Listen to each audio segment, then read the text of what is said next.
এই মেয়ে, কি করছো? মন্দিরে প্রবেশ করো না। দেখছো না তুমি এখন অশুদ্ধ? এই অবস্থায় মন্দিরে প্রবেশ করতে নেই। আমাকে একটু জল দেবেন? খুব কষ্ট হচ্ছে, পেটে যন্ত্রণা করছে। অন্য কোথাও গিয়ে জল চেয়ে নাও, মন্দিরে প্রবেশ করো না।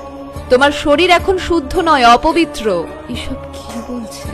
যেই সতীচ্ছেদ হতে সমস্ত বিশ্ব সংসার সৃষ্টি, যেই অঙ্গ প্রত্যেক নারীর গর্ব হওয়া উচিত, যেই ঋতুস্রাব একটি মেয়ের মাতৃত্বের স্বাদ পাওয়াকে চিহ্নিত করে, তা কি করে অপবিত্র অসুচি হতে পারে? তর্ক করো না, মন্দির পরিত্যাগ করো এই মুহূর্তে।